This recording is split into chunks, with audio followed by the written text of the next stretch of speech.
stress, strain, and Hooke's law. In this module, you will understand the concept of stress and strain and learn about Hooke's law. When a stretched spring is released, it gets back to its original shape. Similarly, when we compress a spring and then release it, the spring regains its original shape and size. Do you know why this happens? In both the cases, a characteristic property of elastic materials is acting, which is known as the restoring force. It is this force that helps the elastic materials to regain their original shape and size.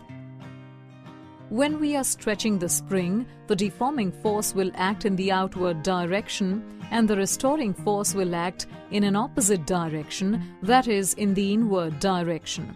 Similarly, when we compress the spring, the deforming force will act in the inward direction and the restoring force will act in the outward direction.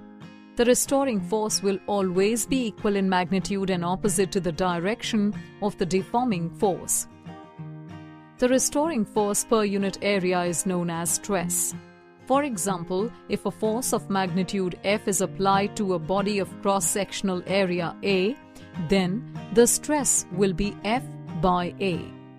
The SI unit of stress is Newton per meter square and its dimensional formula is ml raised to the power minus 1 T raised to the power minus 2.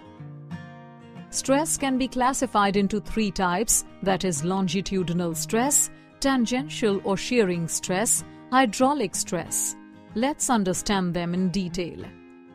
Let us do an activity to understand the longitudinal stress. Take a cylinder made up of clay and stretch it from its two ends so that the applied forces are normal to its cross-sectional area. You will observe that the length of the cylinder has increased. In this case, the restoring force per unit area, that is stress, is called tensile stress. Now take another cylinder of clay and compress it from both the sides. In this case, the length of the cylinder has decreased and the stress in this case is called compressive stress. Tensile stress and compressive stress are known as longitudinal stress. In both the cases, the length of the object is changed and the ratio of the change in length delta L to the original length L is known as the longitudinal strain. Let us now understand what is tangential or shearing stress by performing a small activity.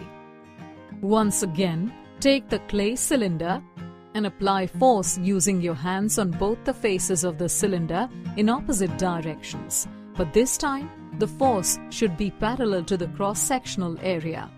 You'll observe that there is a relative displacement between the two faces of the cylinder. The stress developed in this case is known as tangential or shearing stress. The ratio of the relative displacement delta x to the length of the cylinder is known as shearing strain.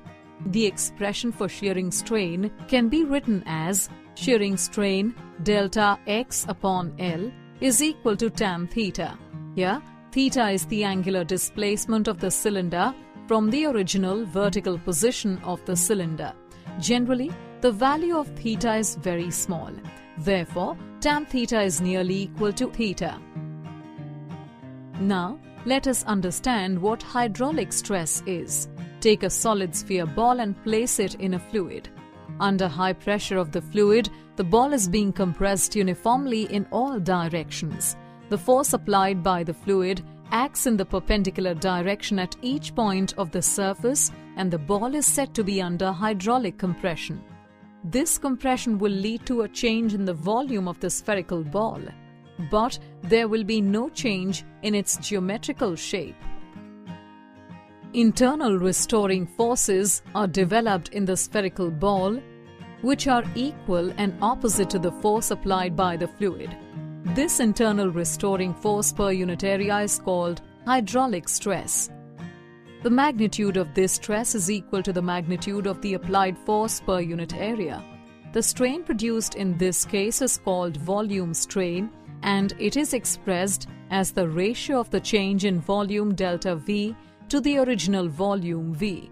Strain has no units or dimensional formula because it is the ration of the change in dimension to the original dimension. The mathematical relation for stress and strain was given by an English physicist, Robert Hooke. He performed experiments on springs and found that the elongation, change in length, produced in a body is proportional to the applied force. He presented his law in 1676, which is known as the Hooke's law. The Hooke's law states that the strain in a solid is proportional to the applied stress within the elastic limit of that solid. Thus, stress is proportional to strain, or stress is equal to K into strain, where K is proportionality constant and is known as the modulus of elasticity. The Hooke's law is found to be valid for most elastic materials, though there are some materials which do not follow this law. Let's recap. The restoring force helps the elastic materials to regain their original shape and size. The restoring force will always be equal in magnitude and opposite to the direction of the deforming force. The restoring force per unit area is known as stress. Stress can be classified into three types, that is longitudinal stress, tangential stress or shearing stress, and hydraulic stress. When normal stress changes the length of a body, then it is called longitudinal stress is equal to F upon A. When the stress is tangential to the surface due to the application of forces parallel to the cross-sectional area of the surface, then the stress is called tangential or shearing stress. When the stress changes the volume of a body, then the stress is known as hydraulic stress. According to Hooke's law, the strain in a solid is proportional to the applied stress within the elastic limit of that solid.